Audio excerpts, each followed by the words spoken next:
Welcome back to the channel. A big fight is coming up, and it's a good one. Inoue and Cardanus. Most people know Inoue is a monster, and it will be an uphill battle for Cardanus. I think it might be a bridge too far for Cardanus, but you never know in boxing. Here's a little of what Cardanus has to say. Ramon Cardenas is fully aware of the monster moment in front of him. After all that has come before it, he isn't about to let the immensity of it break his focus on what needs to be done. Cardanus is gearing up to take on undisputed junior featherweight champion Naoya Inoue on May 4th at T-Mobile Arena in Las Vegas, a fight that he had envisioned but until very recently seemed from the outside to be far out of his reach. "I've been mentally preparing to fight Inoue for a long time," Cardanus said. "I knew I'd eventually get a big fight if I kept winning. And here we are, a shot at the undisputed champion of the world." Cardanus has inarguably done his part to put himself in this position, winning 14 in a row, including most recently a 10-round unanimous decision victory over Brian Acosta in February. A week later, Cardanus received a call from his manager, asking if he wanted a shot at the fighter many believe to be the current top pound-for-pound fighter on the planet. I had to jump at it. But it is, objectively, an Everest-like challenge for San Antonio's Cardanus, 26-1, 14 KOs. Not only will this be his first world title opportunity, but it also marks an almost incalculable leap in opposition. He has never faced anyone in the ring quite like the monster, Inaway. "I know this is the type of fight and moment that can eat people up, but the ring doesn't change," Cardanus said. "You can put it in the middle of the ocean. You can put it in the middle of the desert. The ring is the ring. It has 4 corners. I see it like that and understand the magnitude of this fight.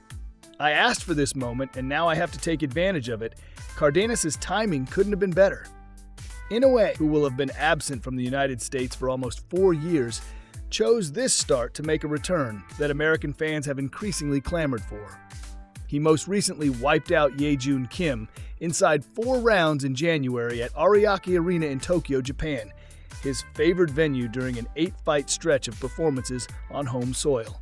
He is on a 10-fight knockout streak and will essentially be reaching out to a new market in a Cinco de Mayo weekend date that will be all his own, the 3rd in a series of major events that weekend. The magnitude of it all is lost on no one.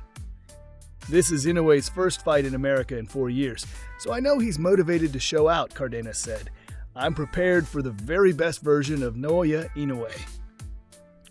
He has at least one believer. Trainer Joel Diaz, despite Cardanus' modest knockout percentage, raves about his punching prowess. "This kid has devastating power in both hands," Diaz said of Cardanus. "He is one of the fighters in boxing who can hurt you in the first or last round because he hits so hard. He moves really well, has good defense, and will rise to the moment. If Ramon catches Inoue with either the right or the left, he will hurt him.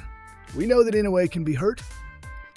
Inoue was indeed battered by Nonito Donaire, who broke his orbital bone in their 2019 fight and dropped by Luis Neri on a flash knockdown last May. And yet, Inoue gave as good as he got in both those fights, ultimately winning both convincingly, along with every one of his other pro outings. If the scale of the task has fazed Cardanus in the least, then he has one hell of a poker face. Or maybe he simply has seen enough of the other side to not wrap both arms around this opportunity. "I started doing Lyft, DoorDash, and Uber to make ends meet," Cardanus said. "To fight for a world title is one thing, but to fight for the undisputed championship is the ultimate prize.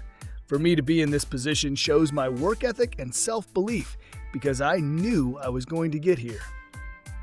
Diaz saw that spark in Cardanus. He knows that whether or not his fighter is a match for the monster, he'll leave nothing on the table. Early in his career, he fought for free, Diaz said. All he wanted was a soda and some tacos after the fight.